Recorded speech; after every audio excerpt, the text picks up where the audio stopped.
against Bitcoin. It's going up forevermore.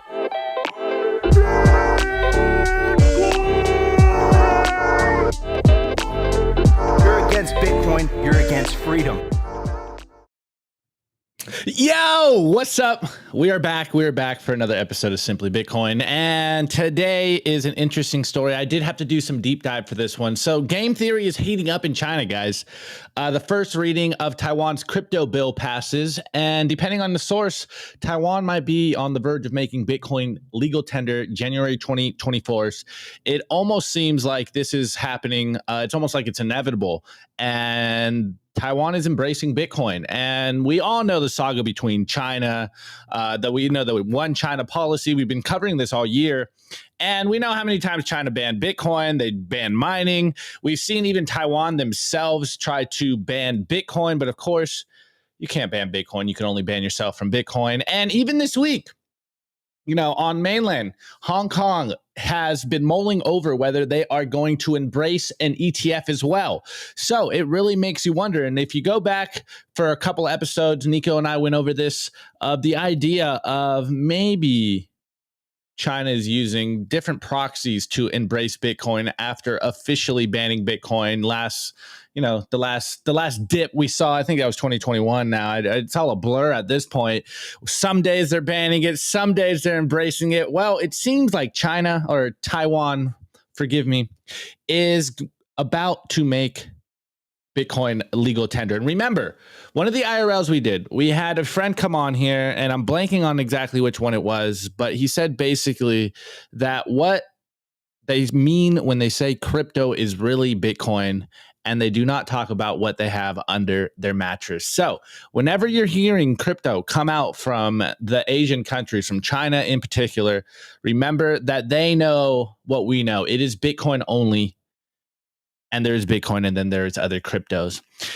Anyways, Bitcoin's global game theory chess match is playing out in real time, guys. And as a Bitcoiner, you just love to see it. The Mexican standoff is continuing to get spicier. It's continuing to heat up. And it's going to be very interesting to see which countries get left behind, which countries don't embrace hard money. And also, in that same vein, which countries are fighting their citizenry. And as we always say, forcing them to have fun staying poor. Anyways, welcome to Simply Bitcoin. We are your number one source for the peaceful Bitcoin revolution. We cover breaking news, culture, and nomadic warfare. We bring on Bitcoiners from all around the world, from the biggest names to the everyday Bitcoiner. We got them all, and we will be your guide through the separation of money and state. And of course, I am not here alone, guys. I am here with Dell, the funky hodl sapien. How are you doing this morning, Dell? Good. I'm dandy. I'm chilling, relaxing, moisturized. In my own lane. Sitting in a 45-gallon tub of lotion right now. It feels pretty luxurious. Absolutely love it. Okay, well, Dell, what are we going to cover on the culture today? We're going to cover that you can't really stop the internet. You can't stop things from happening the way you want it to. I imagine most of the people that come to this channel are interested in Bitcoin surviving. That's my assumption. There might be some people that come pass by like, oh, what's this all about? But I get the impression that the regulars that I see in the chat, your Roman, your Weinekiss, your Tyler Durden, I'm not going to try and talk for Weinekiss. He's a strange cat, that one. These people that I see in and day out, they're people that they understand Bitcoin to some degree. They like it to some degree, and they're thumbs up to that Bitcoin thing. But the idea that it could die or shut down is not something that a lot of us think about all that much. We're like, oh, it can't happen. But like here's a question for you, Opti. If you were given a challenge, let's say somebody comes along, Michael Saylor, whatever, anybody that you know has the money, and say, I'm going to give you $1 million bounty to shut down Bitcoin. Could you do that? Do you think you could? Not for $1 million. There's literally a $500 billion bounty on Bitcoin. You gotta put those numbers up. Well, like, do you think you could do it at all? Me personally, no. Yeah, exactly. And so the idea that there is some individual out there or group of people that can shut it down is preposterous. But yet there's still, and we're going to play this clip, people out there that are honestly, they're relatively smart people in many fields, and there's a lot of really smart people that don't understand Bitcoin. It's like shut down the internet. Like, what are you gonna do? Go and People are concerned about that, Dell. That is definitely on people's minds. well, I get that, but why? Like, tell me how that happens. Like, walk me through exactly how that would work. Like, please. Like, if you can do it, if somebody can do it, I truly, as much as I would like to see tomorrow, would like to see somebody shut down Bitcoin. So we're going to be talking about that in the culture. Like, you can't do it. Like, I want you to, if you can. If somebody in chat can do that, by all means, go and do it, because we need to know that's a vulnerability. We need to know how that could happen. And oh wow, there's a guy that's in the Simply Bitcoin chat that has the ability to go and flip a switch and shut off Bitcoin. That we should know about that. And I mean, oh, that'd be so funny. Someone in the chat just shuts it off. Anyways, Click. side tangent. Oh yeah, I can do side that. tangent. I mean, we even see it, and we hear this all the time. I hear this all the time when I talk to my normie friends out there. They're like, what if, like in 2017, it was like, what if China bans Bitcoin? And look, they did it, and it didn't stop Bitcoin. I am convinced that every 3-letter agency around the world, that nation states have also tried to attack Bitcoin, and they continue to try to attack Bitcoin, but they can't stop this. They cannot stop digital money for the digital world. And even if we got like some weird by chance EMP or something that shut off all of electricity, we will never go back to a time without the internet. I am fully convinced of that. The internet is something that is ubiquitous with the modern world. It put a pause on things. Like if people have talked about that, like, oh, well, what about? Okay, well, just imagine if things that are escalating over in the Middle East and then the whole Russia-Ukraine thing, like imagine things really take off and they detonate a nuke in the atmosphere over every country in the world and all the internet goes out. What about your Bitcoin then? Like, do you even hear what you're saying? Like, imagine that scenario. And the thing that is going to be on people's minds is food, shelter, is my family safe? And then probably after the first 24 hours, where can I get, I'm just going to say it, a hand job? Where are the sex workers? Like, where can I go and trade these bullets that have been stocking up for, a little me time with old Destiny over there? And I do mean old because she was in the business for a hot minute and she's looking a little worn out, but she's got the experience. And that's who you're going to want to go to when times are tough. You're going to want to go to the person that knows how to get you to that happy place. So yeah, you're going to check in on Destiny and give her some bullets for some fun times. But you're not going to be thinking about Bitcoin. You're not going to be thinking about, oh, my cat pictures and the trad wives on Twitter talking about how they're grass feeding their goats. No, you're not going to be paying attention to any of that. You're going to be like, what do I need to survive? That's it. That is it. That's all you're going to be paying attention to. So this idea that, oh, well, what happens to your Bitcoin when it's like, go fuck yourself. What are you talking about? Listen to yourself.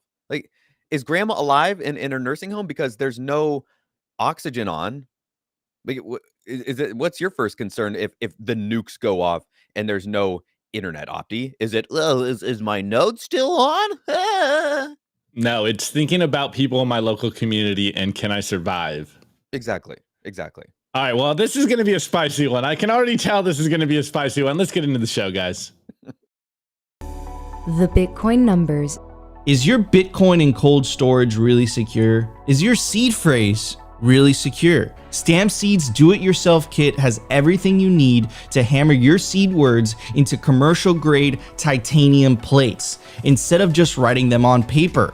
Don't store your generational wealth on paper. Paper is prone to water damage, fire damage. You want to put your generational wealth on one of the strongest metals on planet Earth, titanium. Your words are actually stamped into this metal plate with this hammer and these letter stamps. And once your words are in, they aren't going anywhere. No risk of the plate breaking apart and pieces falling everywhere. Titanium stamped seeds will survive nearly triple the heat produced by a house fire. They're also crush-proof, waterproof, non-corrosive, and time-proof. All things that paper is not, allowing you to hodl your Bitcoin with peace of mind for the long haul. Stamp your seed on Stamp Seed. Yeah, the chat. You guys are wild. Love you guys. All right, anyways, we made this easy for you. Scan the QR code. Make sure your seed phrase is backed up on something stronger than just a piece of paper in your sock drawer. Make sure it's backed up on titanium, guys. This is the way. Scan the QR code. Get yourself a Stamp Seed kit. And we have been in the talks of getting a Simply Bitcoin branded one, but maybe you don't want that OPSEC unfriendly version. But anyways, scan the QR code, go check it out, get yourself one. Stamp your seed in titanium. All right, guys. Anyways, we're over here on the numbers. We're at Clark Moody's dashboard. Of course, my favorite number is the block height. We are currently at 815,886. TikTok next block. Honey Badger don't care. Blocks keep coming in.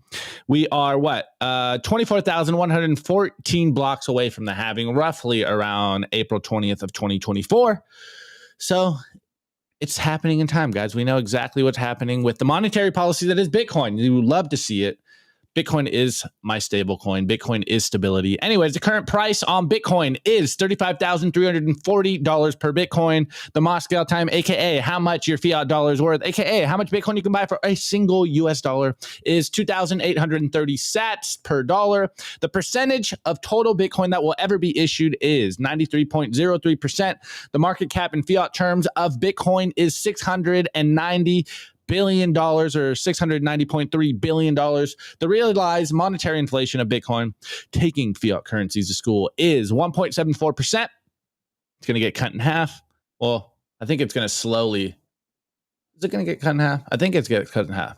I think that's what the halving does to it. Anyways, Bitcoin versus gold market cap is currently at 5.27%. We are only at 5.27% of the gold market cap. The hard money gang, we're coming for gold. Gold market cap is $10 trillion. Only 5% of that, guys. And you guys are bearish out there. Couldn't be me. Can't relate. Anyways, the total public lightning capacity is 5,305.07 BTC. The hash rate's been going absolutely parabolic. Of course, this is just a rough guesstimate of what is going on the Bitcoin network. But something is happening and people are uploading and turning on a lot of ASICs. The last 90 days, we are at 420.1 exahashes. The pending fees, oh my goodness, it's spiking right now. 11.44 BTC, at least according to the mempool that Clark Moody is connected to. We've been telling you for a while. You wanted to make sure that you are consolidating your UTXOs because things are going to get crazy. This will probably cool down a little bit. I think I did hear that there's some like ordinal BRC20 stuff going on right now. Yeah, so Binance is doing something with ordinal. Yeah, so that's probably why we're seeing this spike right now in the fee market. So once it gets a little cooler, oops, sorry. Once it gets a little cooler, not wrong though. Yeah, not wrong. Once you get a little cooler in the fee market, I suggest you guys take the opportunity, consolidate your UTXOs, make sure that you have good UTX hygiene. Anyways, all right, guys, I'm going to connect last night's TTO that I did with CJ. I hope you guys watch that. I do have it up here for you guys to show you that you need to go watch this. And I took a little piece out of there. But here we are. We got Neil Kashkar. And remember who he is. He's the crazy guy that was coming out when we were going through the flu pandemic, and he was telling us that they can print unlimited money, and they clarified that question, and we got the memes of him with crazy eyes. Like, wait, so you're telling me you can print unlimited money? And he said, yes, that's exactly what I'm telling you. Well, here he is again. And if you listen to last night's TTO, and you listen to this morning, you really start to realize just how detached these quote unquote elites are, how detached the Fed is from reality. You really would ask yourself, what is going on? And again, I reference the white paper constantly on here because it's literally in the first paragraph of the white paper. Satoshi was so prescient when it came to this because he saw the fundamental problem of the fiat system. It's trust-based system, inherent trust that you need to just trust that these people know what they're doing. And we're seeing in real time that people still seem to trust them. And if you look at the data, there is no reason to trust them. Anyways, Neil Kashkari in this little video here goes, I'm not seeing a lot of evidence that the economy is weakening. And he discusses market expectations for an interest rate cut by the central bank next year. So let's just listen to him. And remember the idea that the only reason the system is continuing to hobble along as it is because people out there still believe these people in the suits, that they know what is going on. Trust the experts. They know exactly what's going on. Trust the guy in the suit on the television, telling you that they have the economy under control, that interest rates are under control, that the Fed knows where we're going. And if you really look at the data, it may be completely different and telling you a different story. Anyways, let's listen to this, guys. You said that people want certainty and that you can't give it to them, and I understand that. But people don't just want certainty. They also want some sort of guiding philosophy. Do you think that Fed Chair Powell has outlined some sort of guiding philosophy on where the bar is to cut rates, on where the bar is to raise them further? Well, I think he's articulated very clearly that we're committed to getting back to 2% inflation, right? There's been some chatter amongst economists that maybe we should raise the inflation target. I think he's done a great job saying that is not on the table. We're not going to do that. We're going to get inflation back to 2%, and we're going to let the data guide us. We've moved very aggressively. We've made a lot of progress on inflation. We're not done yet, meaning inflation is not back to our target, and if we need to do more, we will. There seemed to be a feeling in markets that the bar to cut rates has been lowered over the past week or 2 weeks. That suddenly, not only are we reaching a pause, and have we seen a peak in the Fed funds rate, but that also the Fed will cut next year, maybe surgically. Neil Dutta is talking about that, and he's coming up next. Do you want to push back against that? Do you think that the bar to cut is still just as high as it was? I have no idea where market participants are getting that. There's no discussion amongst me and any of my colleagues about when we're going to start preparing to cut rates. The only thing that's been talked about at all is that at some point, when inflation is well on its way back down, if we didn't back off a little bit, then real rates would be getting tighter and tighter and tighter. And that's real, but that's math. But is there enough weakness currently in the market, in the economy, I should say, to give you that sense at this point? Look at the last GDP print. I mean, does anybody look at that and think, oh my gosh, the economy, for the last 12 months, GDP has been very strong. The labor market continues to be quite robust. Yes, the unemployment rate has ticked up to 3.9%, but we've also seen a huge surge of labor supply, which is really positive, come online. So I'm looking at this, I'm seeing consumers that are strong. By the way, my airplane that I came here on was 100% full yesterday. It's going to be 100% full today. I'm not seeing a lot of evidence that the economy is weakening. Oh man. Absolutely. His airplane's going to be full. Absolutely incredible. Anyways, there's a few things that I want to touch on, and I do have something here from yesterday's show. The first thing is, guys, when you're hearing this, all I'm really hearing, and I always reference this on the show, is the Dave Chappelle when he's a politician skit. And every time I see stuff like this is exactly the vibe that I always get. Basically, what Neil Kashkari is saying here is like, the people still trust us. The people still believe that we are doing everything in our power to control this, that we actually have control in this. And in between of all that conversation, he's like, I have no idea what's going on, but like, trust us, bro. We will figure this out. And then the next thing is, in regards to the GDP and the CPI prints, we've constantly been covering this on the show. I mean, we know that the CPI numbers are completely fibbed. We can only imagine what they're doing to the GDP to continue to show that, oh, the economy is very strong. I mean, they printed a shit ton of money. Of course, the economy is going to look like it's strong, you know? Like if more money is sloshing around, of course, it's going to look like it's a strong economy, unless you realize that it's because they have expanded the money supply. So it means you get poorer. Anyways, the thing he said at the very beginning is why we always bring this back to Bitcoin. People want stability in the world. And if you are following the fiat system, then you know there is anything but stability. Yes, it does seem like $1 equals $1, but in reality, you are getting poorer. And again, I really want you guys to go watch the TTO I did last night with CJ.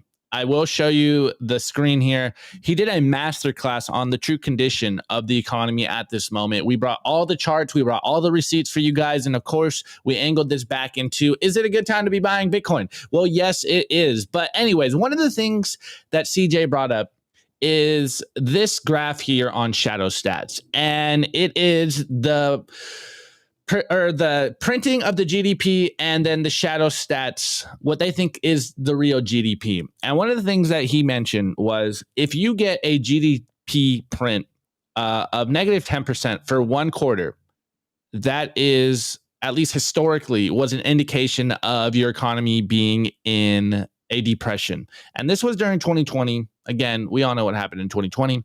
And then he said further that if you get a negative GDP print for more than 12 months, then you are officially in a depression. And this is their numbers in red here. They're saying that, we're positive 5%, which, if you're trusting their numbers, they're showing like, oh, wow, the economy is doing good. But I don't know if you guys have been seeing on social media how much outrage there's been from literally every generation out there besides the boomers, that like they're struggling to make ends meet. They can barely buy groceries. They're barely be able to pay rent. People are working multiple jobs to just survive in the economy. So on, a personal level, and it is a bit of, just what's the word I'm looking at? Wow, I'm blanking on my diction right now. Looking around and making a guess on what other people are saying. It does feel like in context, people are struggling. But the numbers are showing in the real numbers, if you can have and use real numbers in this economy right now. Remember what Balaji said on Marty Bent. The numbers are all fibbed and you don't even know what's up from down. This next print after this month, it would, if it's still negative, it's going to officially show that we are in a depression. Anyways, do not listen to me butcher CJ. We did a whole hour and a half of this last night. So if you, in my opinion, want to hear a sober take on what is going on in the economy, what's going on in macro, what's going on in geopolitical sense, the true condition of the economy, watch this TTO I did last night with CJ. We go through the whole thing. I tee it up. I even have him explain the verbiage as simple as possible. And he absolutely destroyed it. I got the charts for you visual learners. We go through it for an hour and a half, a dense hour and a half that, in my opinion, is showing what the true condition of the economy is. And, TLDR, it's not what they're saying it is on the television. The only game going on right now is basically them gaslighting the average person out there into believing that the economy is a lot stronger than it is. As long as they're fibbing these numbers and showing you, oh, CPI is almost getting back to 2%, and the people believe it, emphasis on the people believe it, that is the most important part. So do not trust the Keynesians out there. Of course, if you're a Bitcoiner, you know this. But for some reason, it always hits harder when you show these people in the suits out there and then you show them in the right light. That, guys, we've been talking about this on the show for a long time. They have lost control of the fiat system, and the only thing holding it together is the trust that people still hold in them. So just remember that this can change very quickly once that trust gets dropped. But in the meantime, we're just early to the party. And I was even kind of joking with CJ last night once we got off. I'm like, this is like the Big Short moment where they're like, I'm not wrong, I'm just early. And the guy's like, that's the same thing. You're wrong. And it's like, no, we're just early. We have read the data correctly. The math is what it is. They have to continue to print money. All of the numbers that they are officially rolling out are fibbed. And it just goes to show that our economy is a phantom economy right now. And as CJ was telling us last night, we are no longer in a republic. We are no longer in a democracy. We are in a kleptocracy.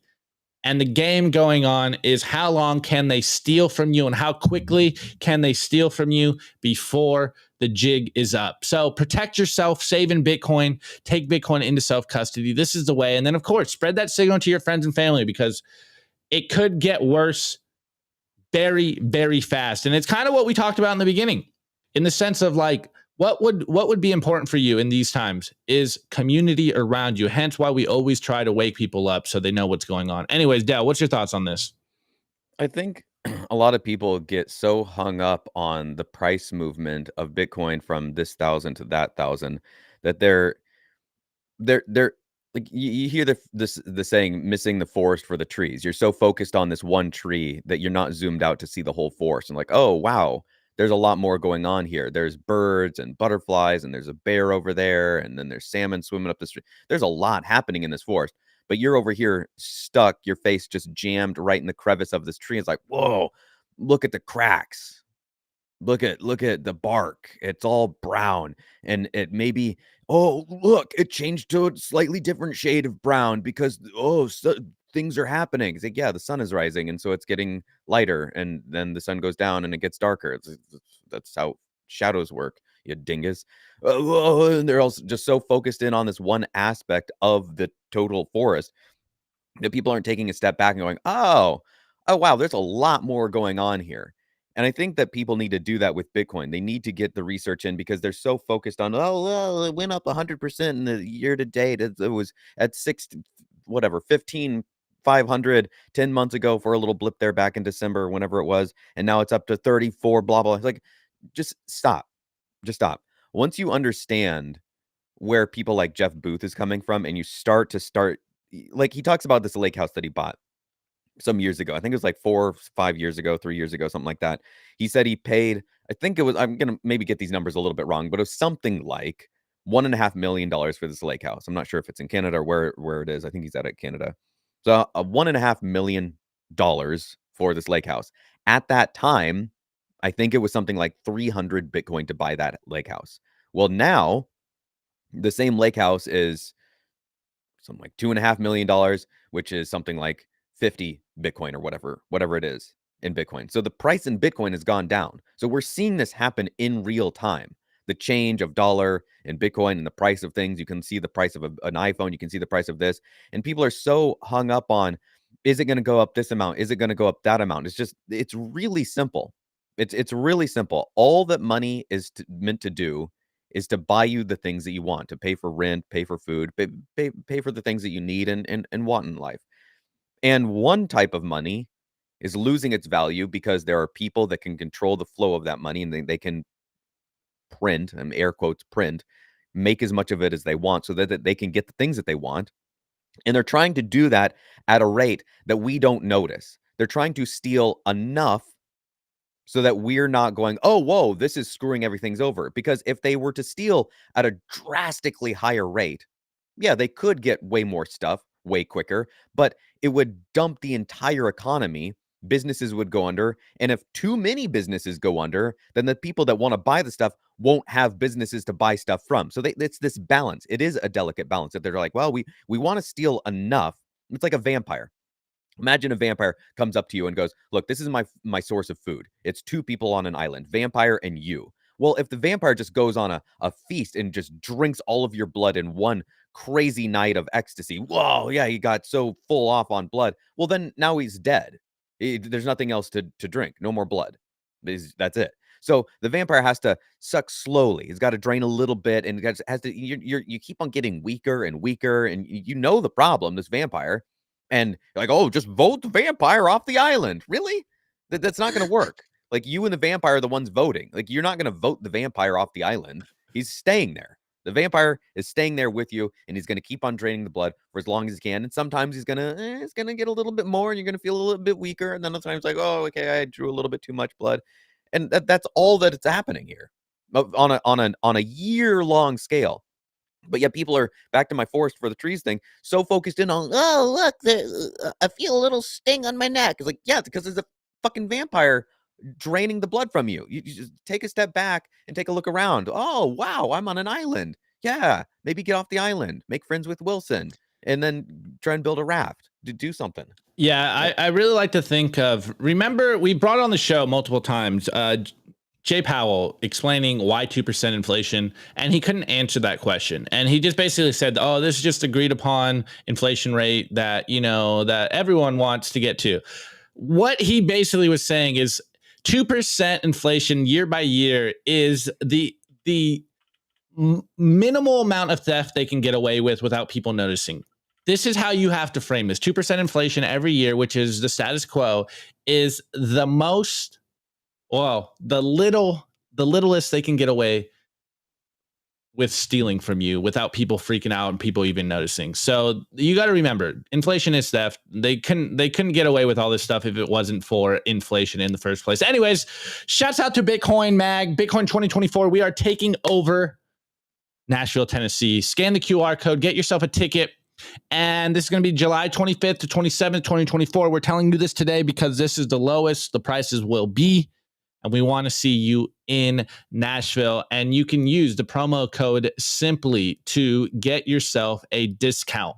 I think it's 10 or 18%. I forget what it is, but it's the cheapest you will get. Get it today. Use the SIMPLY promo code and you will get a discount. We want to see you guys in Nashville.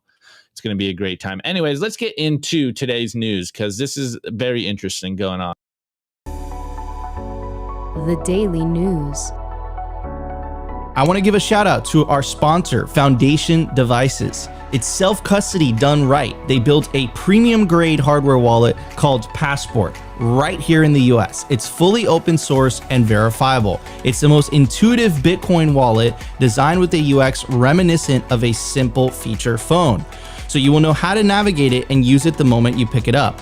Get your Bitcoin off exchanges and into your own hands in just a few minutes. Experience the peace of mind that comes with taking ownership of your own keys. After a massive sellout during Bitcoin Miami 2023, the Passport is back in stock at foundationdevices.com. Bitcoin only, open source verifiable, completely air gap security model, gorgeous design craft, premium grade materials. If you're thinking about getting your Bitcoin off exchanges, this is the one for you. Check out the Passport link in the show notes below to learn more. All right, guys, of course, get yourself a Passport. We love them. Scan the QR code. These things are awesome. They look like Nokia phones, some OPSEC-friendly hardware wallets. Make sure you are backing up and securing your Bitcoin correctly. All right, guys. So this news story came across our news desk last week, and it was pretty difficult to get an official article in English on this. I came across a lot of stuff in Chinese, but of course I'm a dumb American public school student, so I can't read Chinese. So you could say that this might be some rumor mill stuff. You can say that maybe, we're clickbaiting you, but it is looking like Taiwan is going to become the next country to embrace Bitcoin as legal tender. So this story first broke on the block, and the headline here is Taiwan officially proposes crypto bill with first reading passed at Parliament. And remember the meme here. Anytime you hear crypto coming out of China, what they really mean, of course, there are some shitcoiners out there. We can't deny that. But usually when they use crypto, what they really mean is, of course, Bitcoin. And they're using shitcoins as the only use case that shitcoins actually have, which is confusing the legislators and the dinosaurs out there because they don't understand what's going on. And then they got to regulate all the other shitcoins. And by the time they get to Bitcoin, Bitcoin is already out of the gate and winning. So this dropped October 27th, 2023. And I'm just going to read the highlights here, and I'm going to show you that this, you can find this story on a bunch of different news sources, but nothing official yet coming across Reuters or Bloomberg, which, for better or worse, is still the official breaking of news. So, quick take, special crypto law, if passed and enacted, would require all crypto platforms operating in Taiwan to apply for a permit, which is very, very interesting. This law does have very stringent guidelines on people, even peer-to-peer payments, of course, institutions, exchanges, businesses. So they are definitely angling this towards a very KYC heavy type of legislation.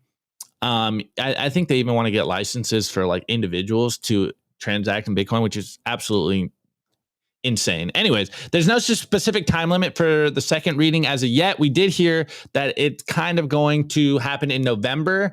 And again, depending on your source, they may have already announced officially that this is going to happen. So here we go. Let's go into a little bit. A proposal to regulate crypto assets passed the first reading at Legislative Yuan, Taiwan Parliament, according to official records. Look, I can even show you the official record. Maybe someone out there can read Chinese. I can't.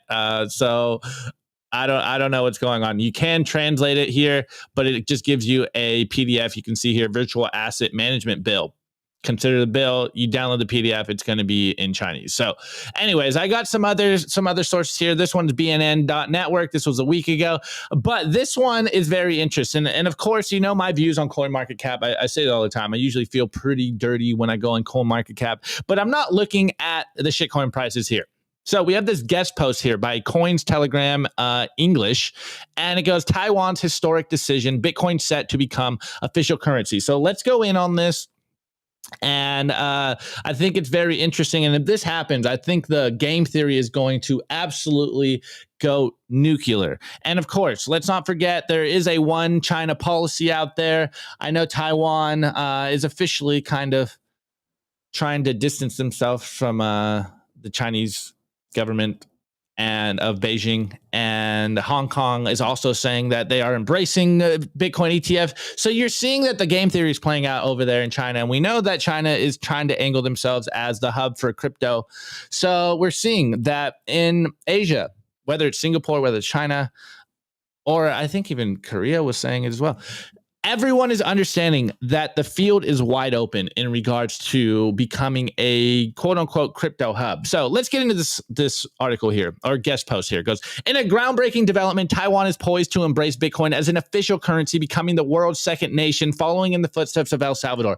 Technically, we do have CAR, Central African Republic, but they kind of went full shitcoin, and they, I think they even pulled back their official Bitcoin legal tender laws. So that one was a nothing burger. Anyways, this historic verdict emerged from the Legislative Yuan, Taiwan's unicameral legislature, after a fiercely contested debate culminated in a closed vote on October 30th, 2023. At the heart of this transformative shift is the Digital Currency Legalization and Regulation Act. This pivotal legislation seeks to establish a robust legal framework governing the use, exchange, taxation, and oversight of Bitcoin and other cryptocurrency within Taiwan's border. Importantly, it formally designates Bitcoin as a foreign currency for international trade and exchange purposes.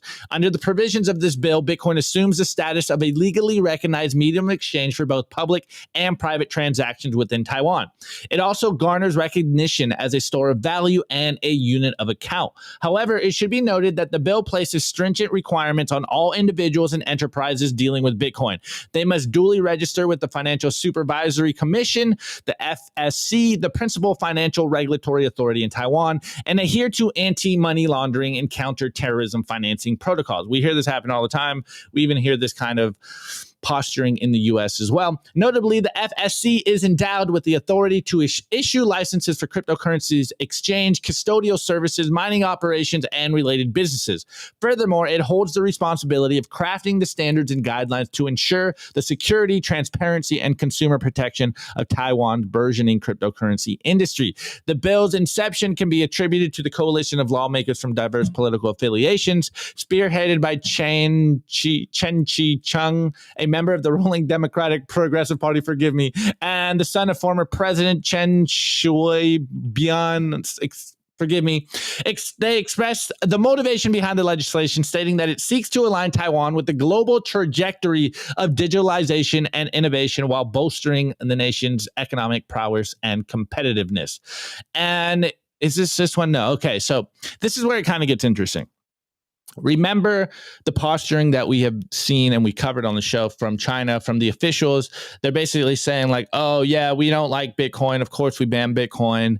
We ban Bitcoin mining. And then we've seen that officials have been going to crypto conferences and not publicly, behind the scenes saying like, yeah, of course, we're embracing Bitcoin. We see where the world is heading. So Bitcoin is not merely a technological breakthrough, but a social economic revolution. By conferring legal status, tender status upon Bitcoin, we unlock new prospects for our citizens, businesses, and our nation. This action also signals Taiwan's leadership in digital transformation and its unwavering commitment to freedom and democracy, asserted Chen Chi-chung during a post-bill passage press conference. The response to this momentous decision has been mixed, with both proponents and detractors making their voices heard.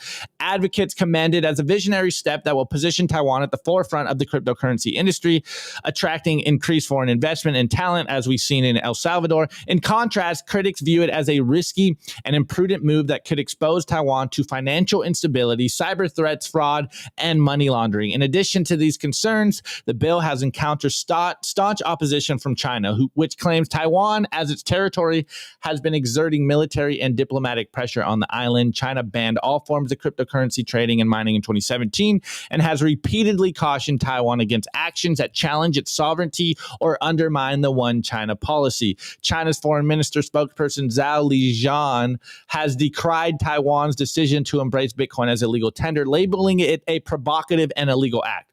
that poses a grave threat to cross-strait relations and regional peace and stability.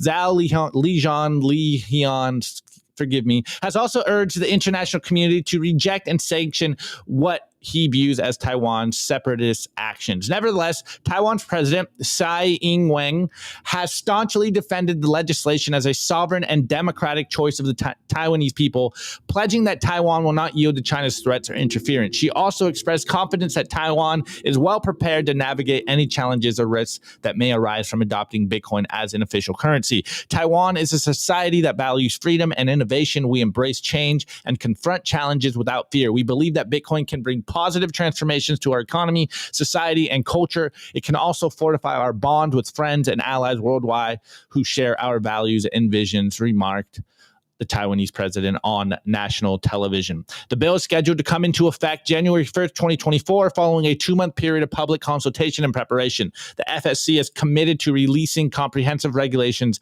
and guidelines for the bill's implementation by year end. So, super interesting. Of course, I can't fully verify this for you guys because it was in Chinese.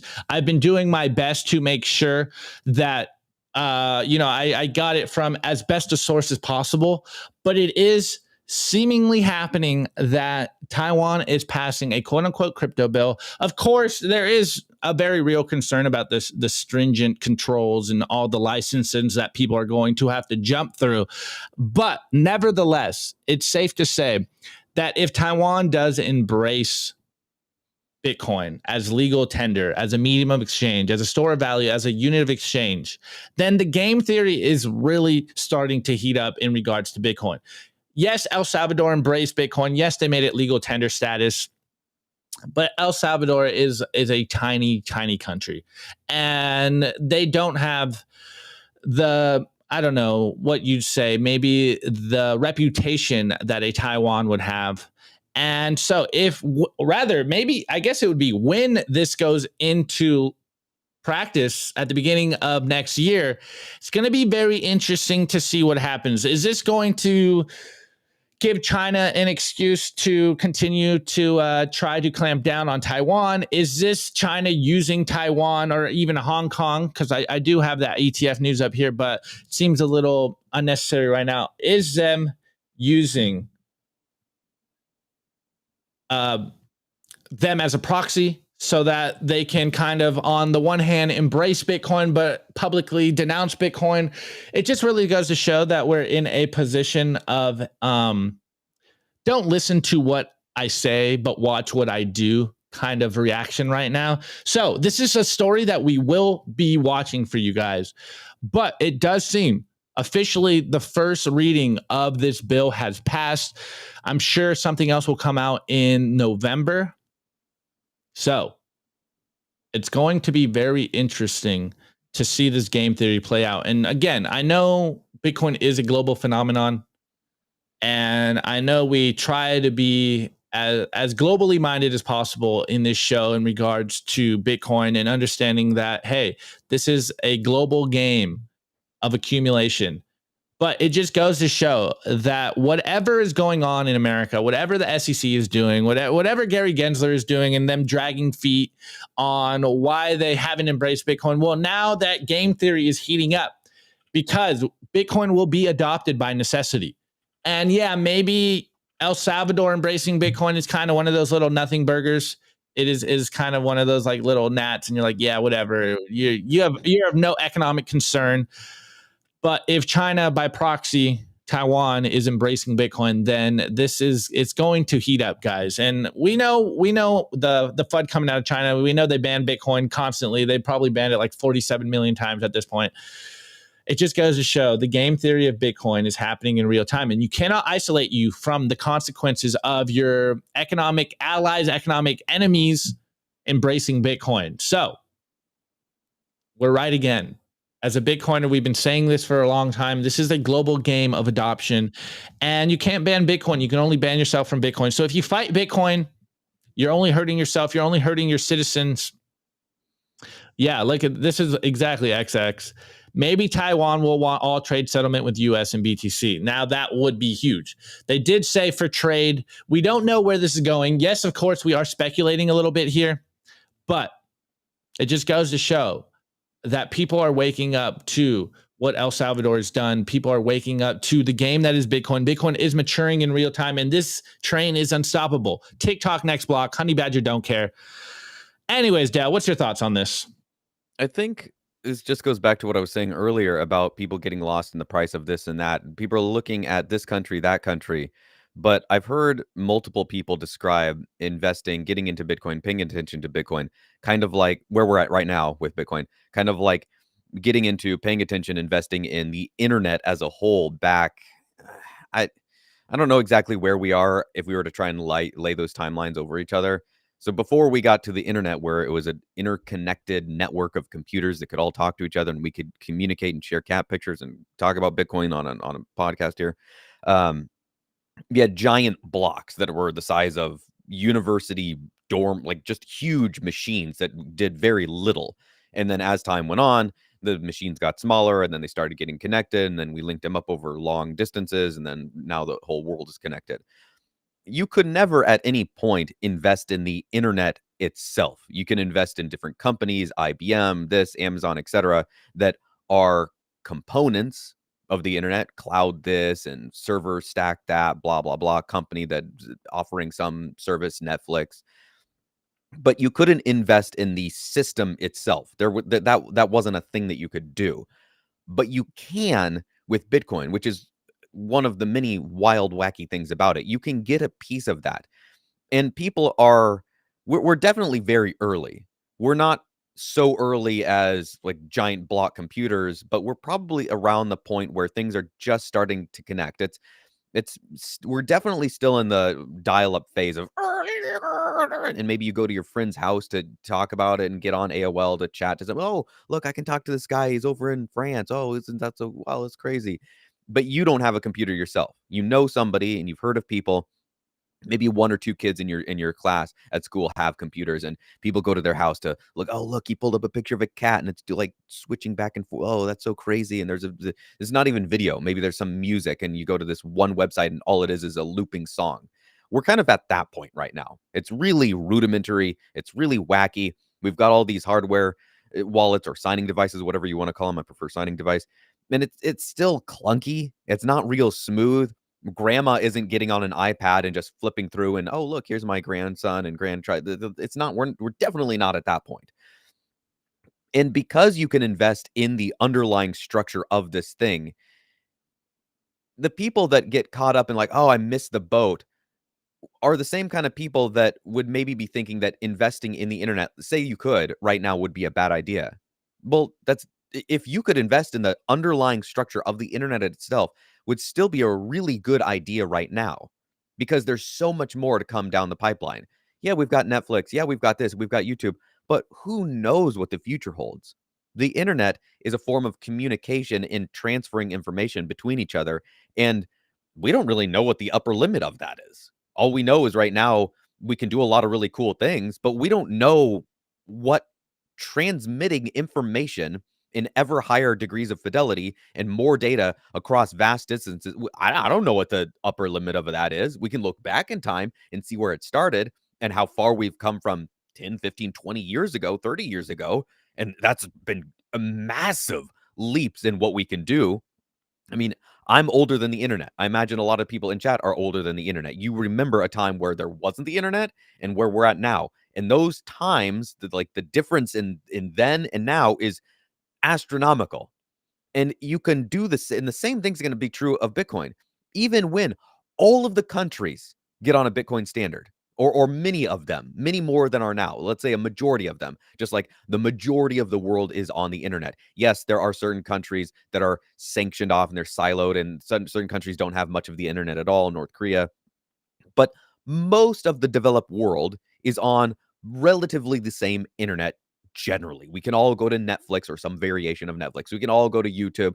Generally, more billions of people can go to the internet than not. And yes, I understand it's different, that the governments control. I get all that. But we have access to this internet thing most of the world when we didn't years ago. And it's still changing. It's still maturing. It's still becoming into whatever that is, and will continue to. Even when I'm long dead, it will still be changing and still becoming more and more of this thing. And the same is true of Bitcoin. So if Bitcoin does hit $5 million in some, let's say 36 months from now, there's going to be people like, oh, I missed out. No, you didn't. That'd be like looking at the internet now and going, oh, I missed out. No, you didn't. There's still so much more growth. Yeah, you could get more sats per dollar currently. You can right now than maybe you can 10 years from now. But that doesn't mean that the sats per dollar that you can get 10 years from now is going to be a bad idea. It's still going to be a great idea then. It's always a great idea. Was it a better idea now than it will be then? Or is it a better idea now? I think so. I don't know. I'm not going to tell you what is going to happen. I don't have a damn clue.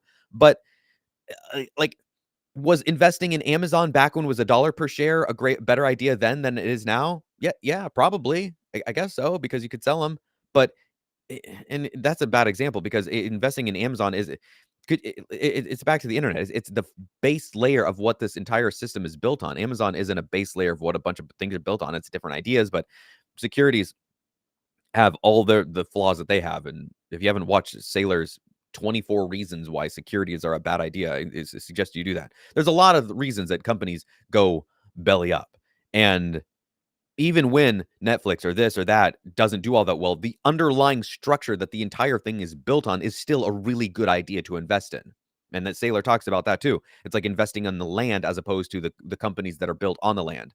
But this is even more fundamental than the land, because the land itself is under control, or under, I guess control is a good word, of a governmental jurisdiction. So you might go, oh, it's a really good idea to invest in this plot of land in Manhattan. Yeah, but then what if the laws in Manhattan, the mayors and the governors and the regulatory structure of that section of land changes to be unfavorable to what you want to do? Oh, I've got this great plot of land in downtown Manhattan. I've got half of the island of Manhattan. Now I want to sell it. Oh, nobody wants to buy it because it's a terrible place to build a business, and everybody actually wants to, I don't know, build in the middle of Wyoming, and that's where all the money is. Well, what are you going to do? But if you could invest in business itself, like just business as an idea, just generally invest in business. That seems like a pretty good idea. It's like investing in math. Oh, you can invest in, you can benefit from all of the benefits that come from math. Well, I don't think math is going to become more valuable. Really? You don't? What uses math? Oh, I don't, just everything? So if you have some iota of hope for everything improving or doing anything, then maybe investing in the base layer structure of everything might be a decent idea. I don't know. That's kind of where I'm at. Maybe it's a stupid idea, and maybe I'll have zero value in a few years from now because everything goes and I don't know. But it seems like a halfway decent idea to me at the current juncture. I don't know. Well, you're not alone. I mean, look, every country in the world, every superpower in the world is holding, as Saylor always says, melting ice cubes. Everyone is in the same boat. They're all using paper currency. And what we're seeing happen in real time is that there is very real cracks in the system. And whether they can or can't continue to kick the can down the road, the problem remains. It's like using a cup with a hole in it, and that is fiat currencies. And here comes Bitcoin, and it's a cup without a hole. It's able to retain all the liquid you put in there.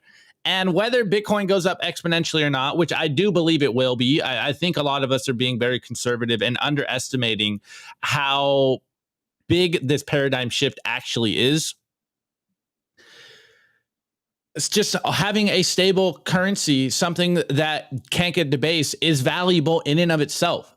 Moving forward, the more people save in Bitcoin, the more it stores your value. It's a very simple proposition. And the whole world is waking up to one very simple idea. Oh my God, wait, the US dollar is world reserve currency. Maybe I need to find an alternative to this, because even they themselves are having trouble continuing to kick the can down the road. So me and CJ were talking about this off the show. You know what we did yesterday in the TTO was trying to explain Bitcoin just for the average person out there, so the average person can understand. And what Sailor is very good at doing is explaining the Bitcoin problem to the corporate level. What Bukele has shown on the nation state level is that it can also work.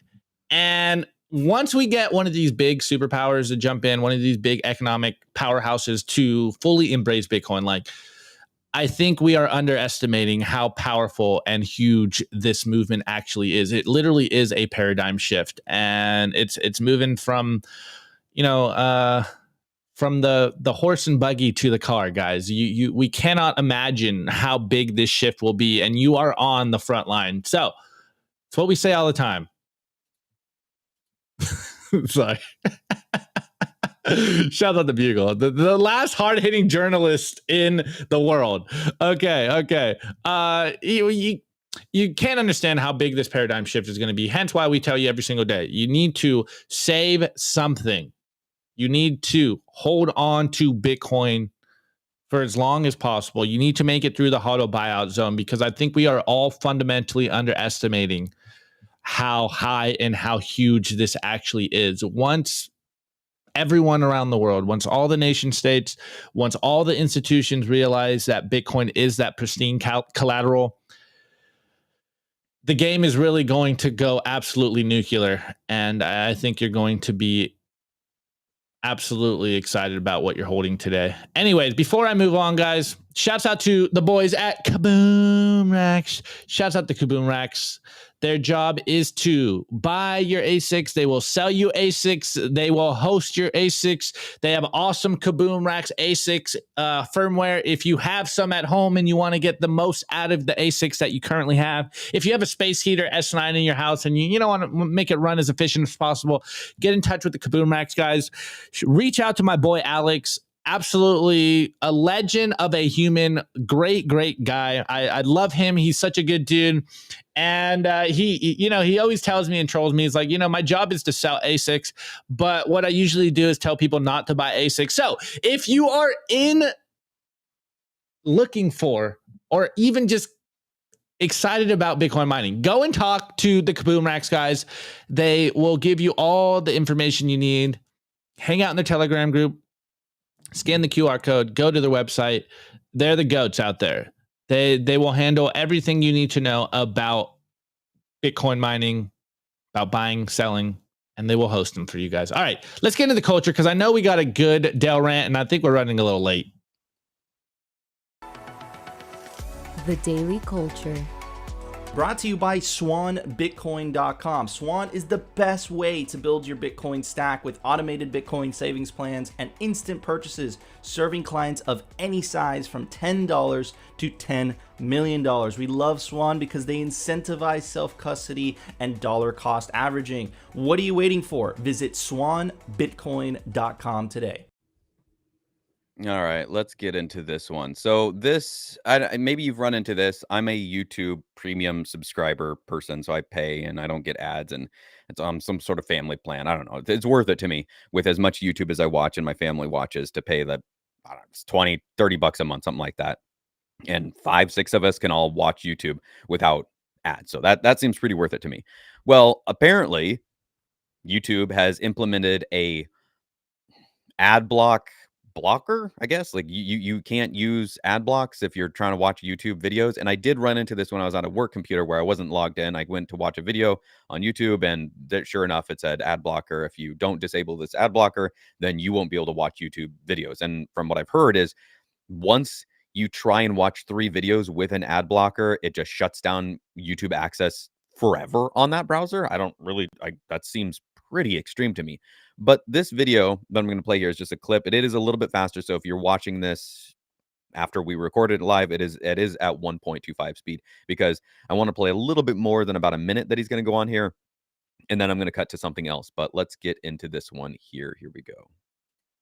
if you watch more than 3 videos and you do not turn off your ad blocker, that they are going to disable your ability to watch videos on YouTube. And one of the rules of the internet tends to be don't tell the internet what to do. They will do the exact opposite. In the early days, I would tell people I was sick and tired of them calling me for repair advice for free if they didn't have a repair. And it just never stopped. People called in all the time. And then when I created videos showing people, here's exactly how to fix all your stuff for free. Here's 1,000 videos showing you exactly how to do it. So you know, please try and fix it yourself using all this information. Don't pay me for it. All these repair shops started sending me repairs and being willing to pay for it. This is one of these things where, for better or worse, on the internet, people don't listen to you. And it takes a particular type of arrogance to order these mandates and imagine that people are actually going to listen to you when it comes to stuff like this on the internet. And it seems that people are choosing to install different ad blockers or better ad blockers or try ad blockers where they had not tried ad blockers before. According to this article, Christoph Madraz of Ghostery, one of the more popular ad blockers in Chrome's extension store, says they've seen 3 to 5 times the amount of installs and uninstalls over the past month, with about 90% of the users who are uninstalling it citing the software failing on YouTube. Another ad blocker, AdGuard, said they usually see about 6,000 installations, but that shot up to 11,000 when it wasn't working. However, the paid version of the extension appears to actually be working and blocking advertisements on YouTube. And they say that their user counts increased, reaching about 60,000 on October 18th, which is a fairly high number for them in contrast to past rates. So it looks like people are not saying, okay, fine, I'll do what you're going to tell me, but they're immediately clicking off and experimenting. They're trying new things. They're trying new applications. They're trying new. So the point here is that you tell people, hey, you can't use these ad blockers, and people go, okay, well, let me find one that I can use. Or, as he mentions, he goes into a little bit greater detail, there are people that didn't even know that ad blockers were a thing. They had no clue. They just assumed if I go to YouTube, I click on a video and an ad plays, there we go. That's just how it is. Well, some of those people, when this message popped up, like if you're using an ad blocker, blah, blah, blah, blah, blah, maybe they saw it or they heard about it. They're like, wait, I'm ad blockers? I can block ads? I had no idea that was a thing. And then they go and look into it. They find something and now they can block ads. So it seems as though this whole idea has kind of backfired on YouTube to some degree. And there are almost guaranteed going to be people and developers out there looking for workarounds, something, some new extension, some wackadoo workaround that'll allow them, the developer and then the people that they service, to get around watching ads.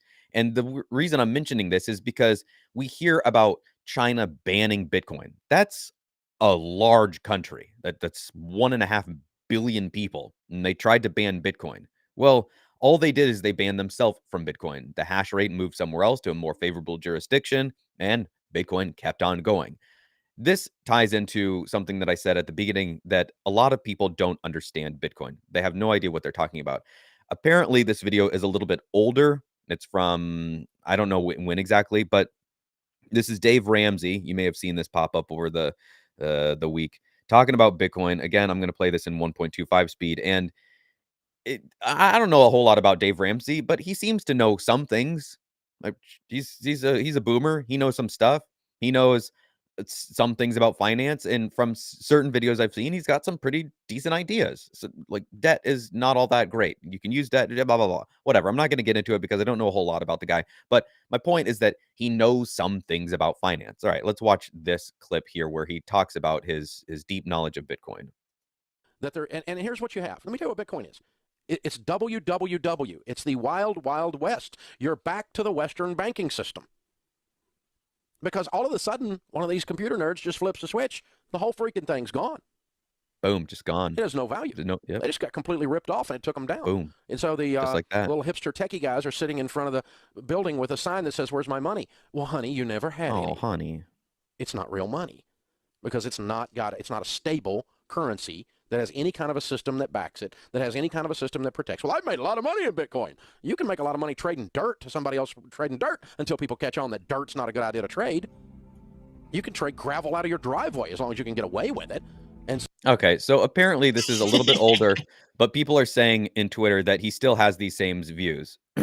And he's got this kind of old-timey, I'm your pal, I'm Uncle Jim, I'm your buddy. It's the WWW. It's the Wild West. And you know what they say in the Wild West? When you go into a saloon and there's 3 ducks sitting on the counter, that's a bad Saturday. And bad Saturdays are a sign that you have got to get out of your Bitcoin, because those hipster nerds, they got their fingers on the switches and they can click, clickety, clackety, boom, and there's no more Bitcoin, and it has no intrinsic value.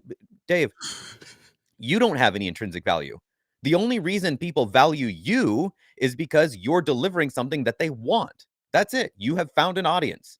You're not no human has intrinsic value, but he's got this old-timey way of speaking. He's got this accent. I'm not putting him down for it. My point in mentioning that is that when people have a certain I'm just your pal. I'm just your buddy, and I'm just here to help you out. Hey, I'm a good follower of doing the right. I'm an American patriot, and you can trust me to listen to this voice. A voice like this doesn't talk like this if I don't have your best interests at heart. I'm a good guy, and I'm just looking out for you, and I don't want you to get screwed over. You know who else sounds like this? Snake oil salesman. That's exactly what that voice reminds me of. People that don't know what the hell they're talking about.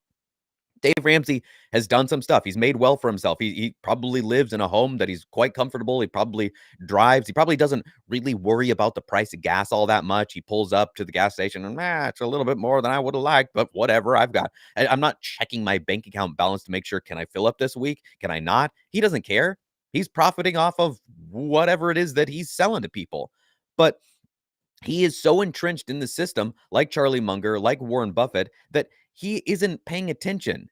I don't even know if he knows how money works. I don't even know if he knows what money is. He might. I truly don't know. I have no idea. I haven't watched him enough. All I know is that this take, even if it was from a year, 2, 3, 4 ago, is completely wrong. And if it's not wrong, I would love to be proven wrong. I would love it. I talked to Preston Pish at Pacific Bitcoin for 5-10 minutes, and I said, "Does this bother you? Does this bother you at all?"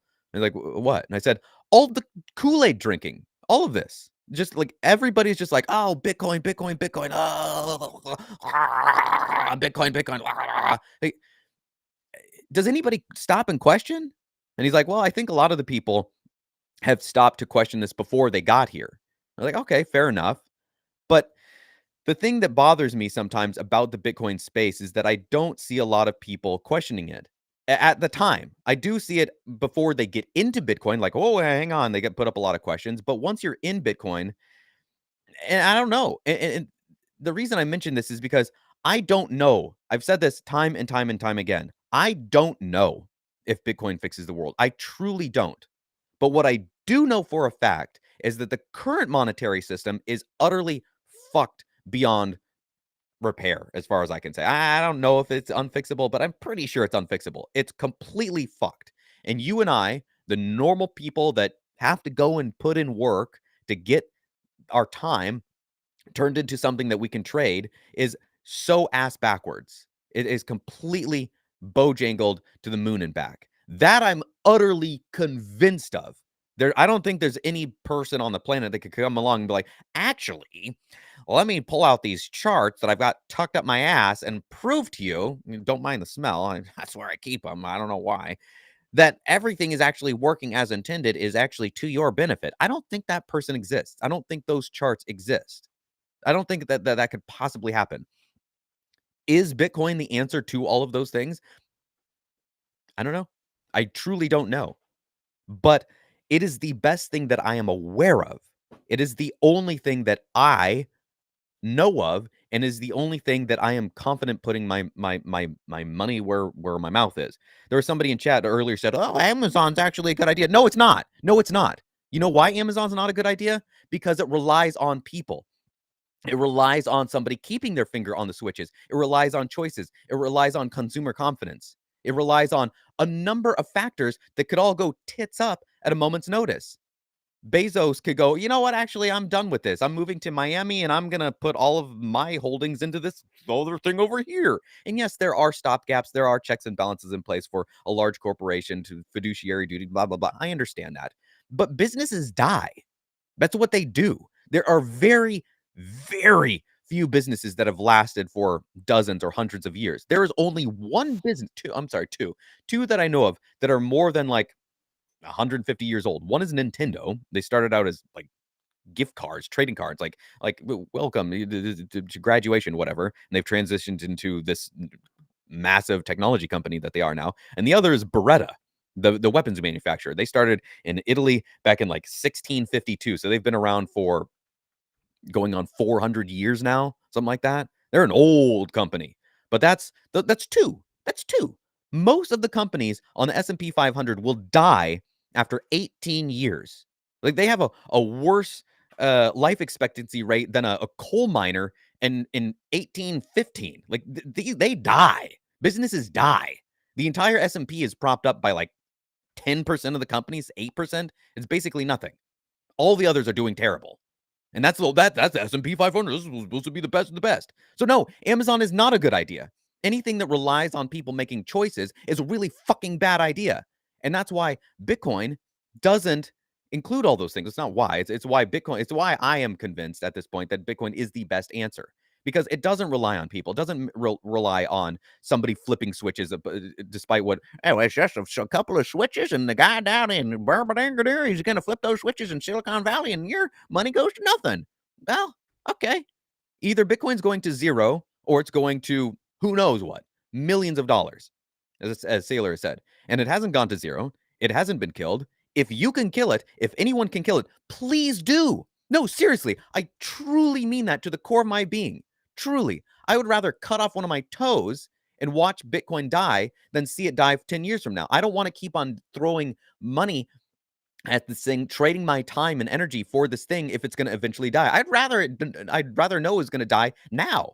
So if I could trade a toe to know, or even multiple toes, actually, I don't probably need all of them. I could probably do without a few of them to know for a fact what was going to happen to Bitcoin, even if it was I lost everything. I would gladly know that. I would gladly trade my toes and the loss that incurred, not just the loss of my toes, but all of the money that I'd lost, all the time that I invested into it, all the time that I've invested learning about it. I would be happy to do that because I'd rather look into something else. Okay, maybe I should get into gold. Oh, maybe I should get into dirt. Maybe I should get into gravel. Maybe that's a good idea. Maybe I should start trying to grow roses and sell roses because that's providing value to the hopeless romantics. I don't know.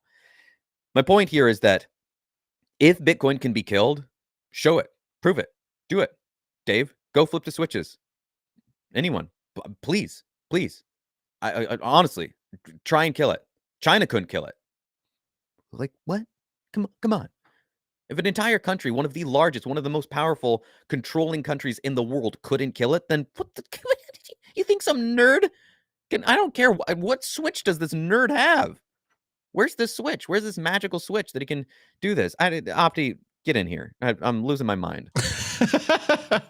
Well, so much to unpack there, and I just want to hit on a few things. Obviously, maybe we should just leave it packed. Yeah, exactly. I'll just hit on some points that were kind of percolating in my mind while we were doing this. First and foremost, I find it incredible that people really still don't understand the Streisand effect. I don't know about you guys, but anytime someone tells me not to do something, I just inherently, it's like a beacon. I'm like a moth to a flame. I just like, okay, you don't want me to do this. I don't even know if I want to do this, but I think I'm going to try it just because you told me not to.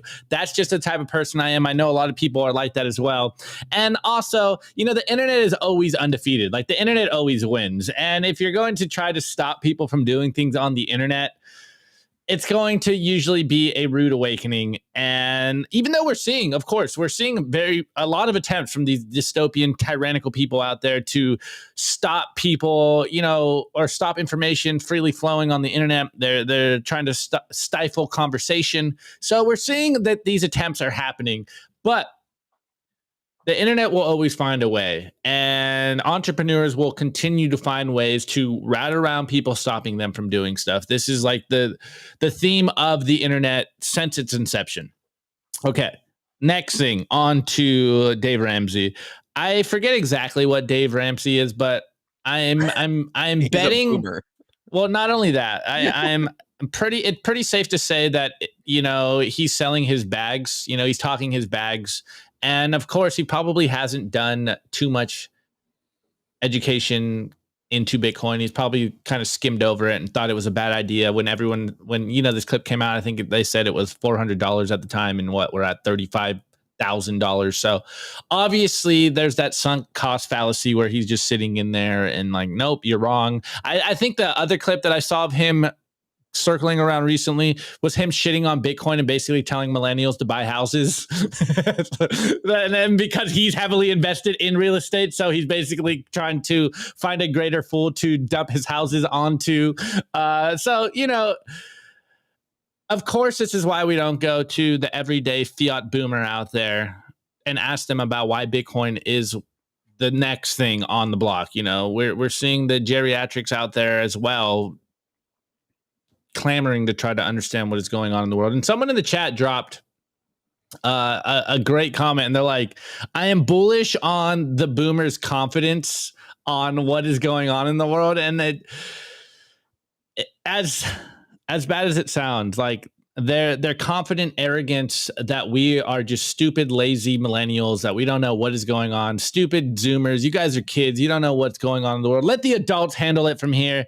That's what makes me just so bullish, just understanding, look, they're going to get rug pulled so hard. And then to his point that everyone in the chat's losing their mind about, the meme of like, they'll just turn a switch off and turn Bitcoin off.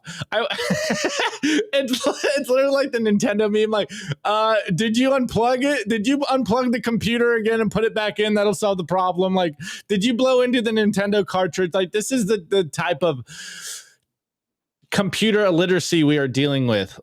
But Can I jump in there for a second? Yeah. So you might not be familiar with this because you're not much of a video game player, Opti, but you still might get it. Okay, Steam is a platform. Steam is a place on your PC. It is probably the most popular place where you can go and download games. You can buy them. Many of them are free, whatever. There are thousands of games. There's full-on porn games on there. There's Apex. There's Baldur's Gate. The variety of games on there is probably topped only by the number of different crypto offerings. Actually, there's probably more games on Steam than there are different crypto offerings.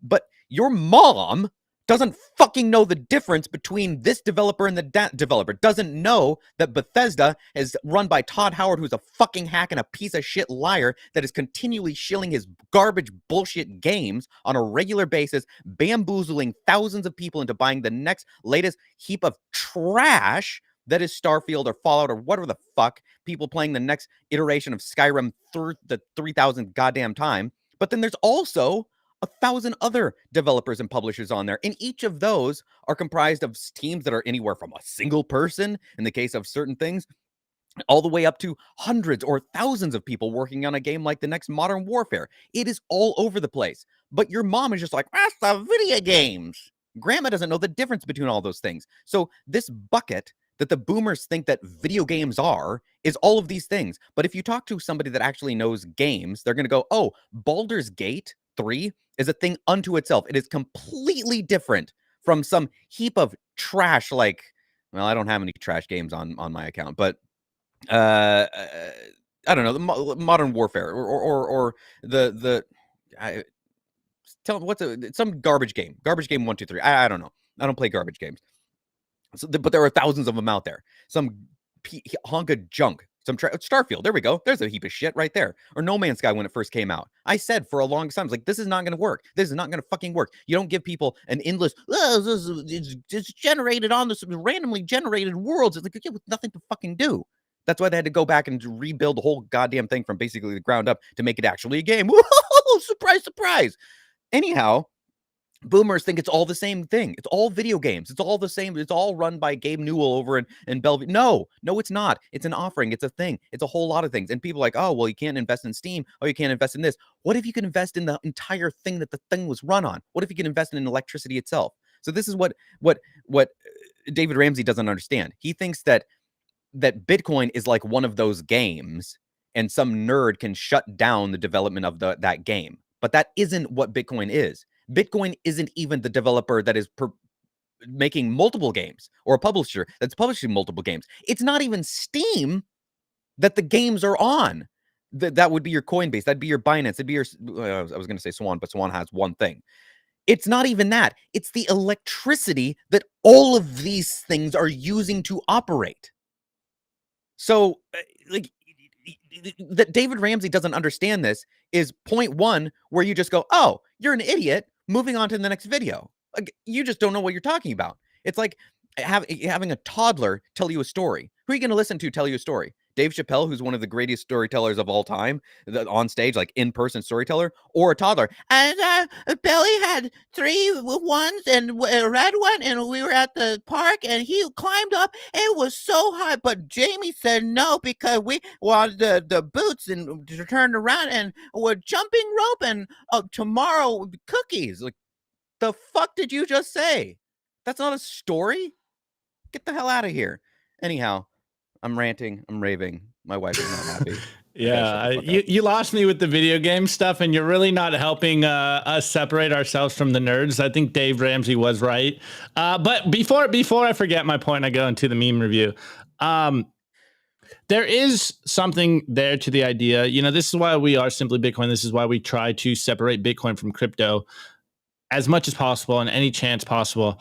Well, if you are invested in a crypto project, like there is probably legitimately a switch that they can turn off and rug pull you. Hence why Bitcoin is different. It's a totally different beast. There is Bitcoin and then there is crypto. We like to call them shitcoins. And they are not the same. So Bitcoin is entirely different. It's head and shoulders above the rest. There is, wait. What's the second best? There is no second best. There's Bitcoin and then there's everything else. Everything else is trying to be Bitcoin. So, to David Ramsey's point or credit, he's kind of not wrong when he's talking about all the other crypto projects out there that are rug pulling you left and right. There's probably a switch they can turn off to your favorite crypto project out there that is my new decentralized project. And anyways, it's never lost on me the irony that people do not understand how the internet works. They don't understand the Streisand effects. They don't understand network effects. They don't understand how computers work. I barely understand how a computer works, but my saving grace is I put enough effort into understanding Bitcoin that I understand you can't turn Bitcoin off with a switch. But hey, if you're getting your financial advice from Dave Ramsey and he's doing all this complicated stuff, then you gotta put on your suit and tie on the television so that people can trust you. Anyway, let's get in the meme review. This is the only reason why Weinicus is here. The Daily Meme Review.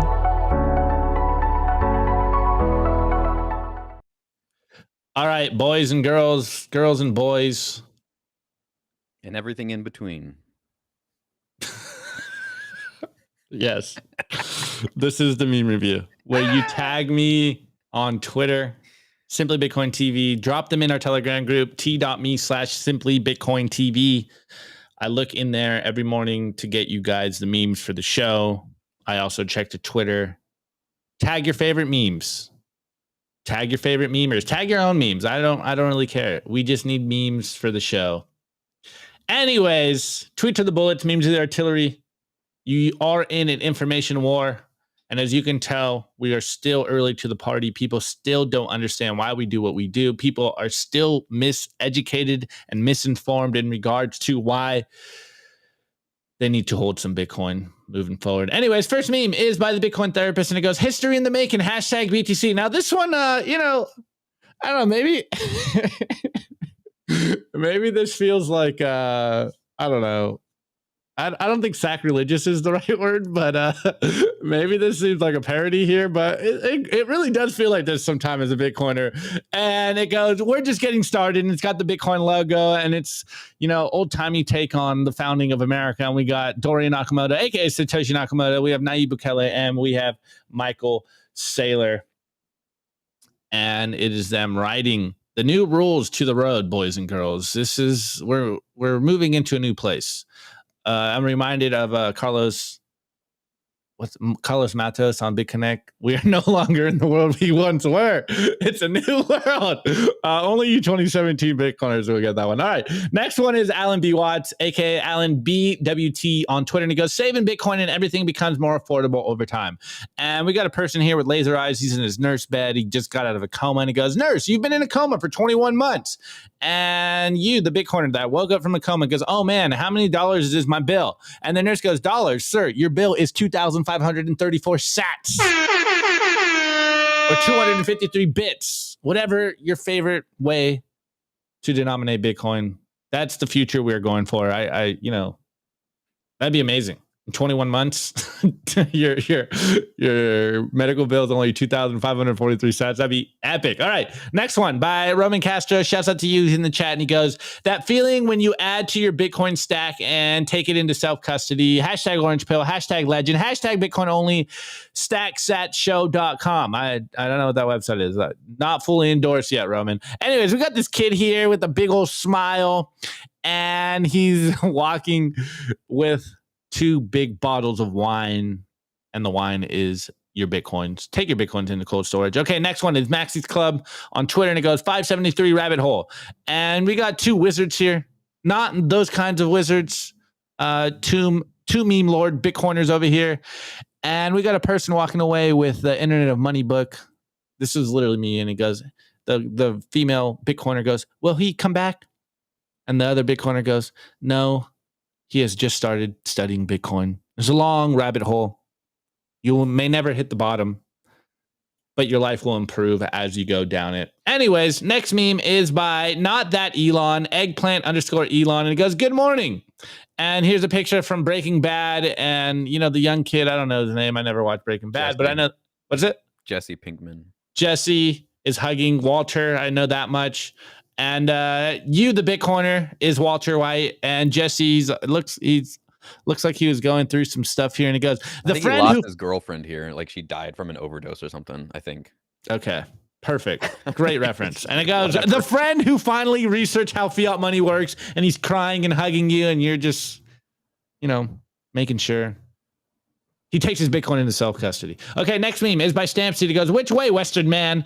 And this one's pretty funny. This one's a little meta. So I'm sure, actually, you guys probably didn't see. But anyways, on Twitter, I guess Bored Ape NFT Club or something had like a rave or like a party or something. It was like epic. There was like very cringy videos going around of people dancing and like they're trying to do like a mosh pit or whatever.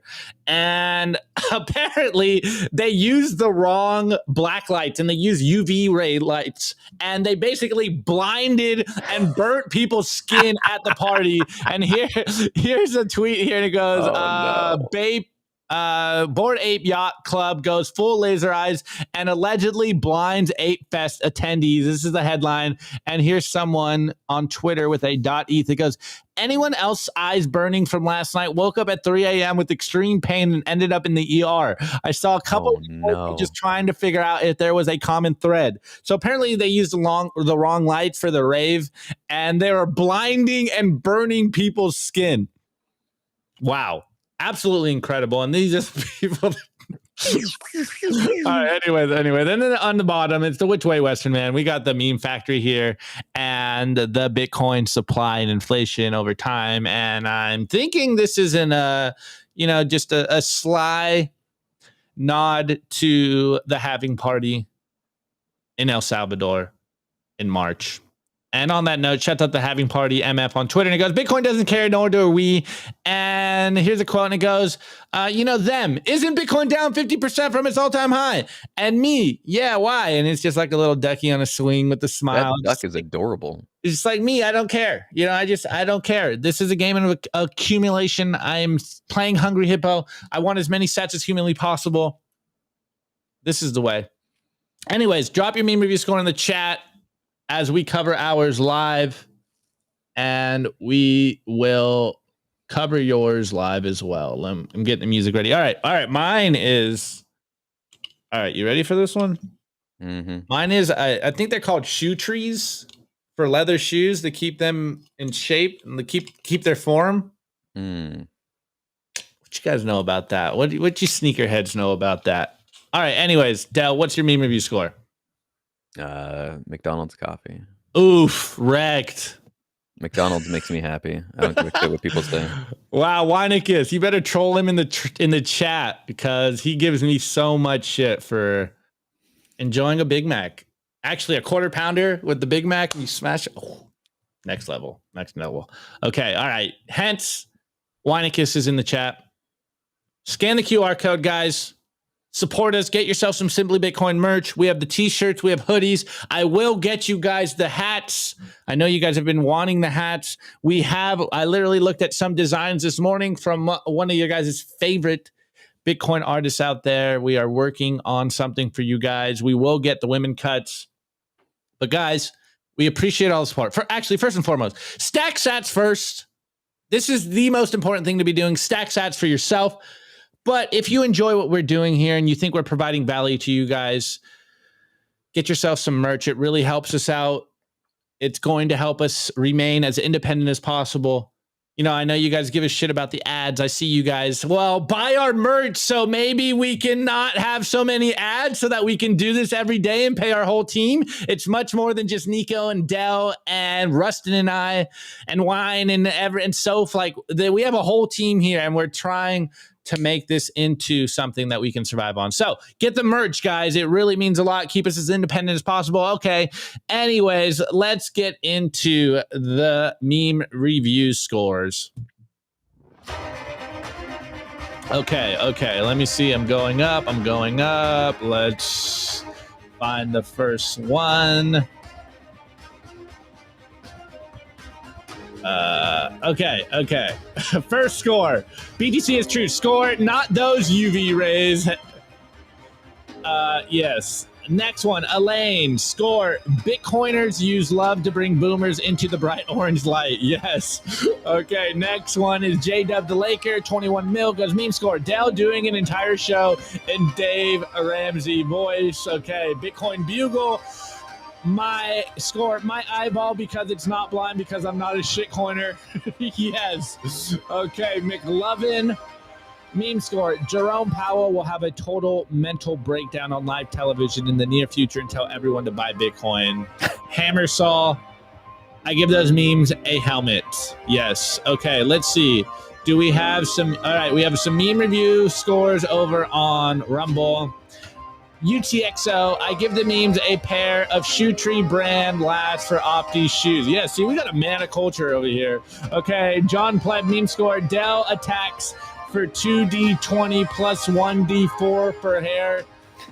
I mean, that's that video game. Okay. Weinekiss score. Dell pointing his hair to number go up direction. Dell pointing his hair to number go up direction. Okay. All right, is there another one? Okay. It wasn't that we were out of scores. It was that there was no... Oh, Matthew, okay. Matthew J, meme score, 1 Bitcoin hat. Yes, we will get you the hat soon. Weinekiss, you're seeing it here.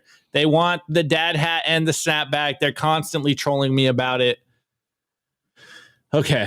All right. Anyways, thanks for filling in, Dell. Appreciate you. I don't know. Tell the people. What are you working on? I'm going to make a video breaking down inflation and deflation and why number go up is bad in terms of prices and inflation, and why is my rent more expensive? And, I got a raise. Isn't that a good thing? No, it's not. You only got a raise to keep up with the prices, because if you don't keep up the prices, you're going to go and find another job where you are. That's the only reason. Yeah. So, about inflation and deflation. Perfect. All right, Dad. Well, thanks for filling in. Anyways, guys, this is our show. As you can see, it's going a little longer than usual, but like, share, subscribe, all that good stuff. Spread all Bitcoin content. This is the way. It's really about planting the seeds into people's minds and spreading the Bitcoin signal. This is all we can really do as we continue to stack sats while people don't understand how stupidly cheap Bitcoin is. So make sure you're stacking Bitcoin, taking it into custody. This is the way. Anyways, guys, we will see you tomorrow for our number show. Nico will be back. Until then, have a good rest of your day. Get outside, eat some good food, hang out with your loved ones. This is the way. This is how we continue to build the Bitcoin community and make sure we are soldiers ushering in the bright orange future. All right, peace out.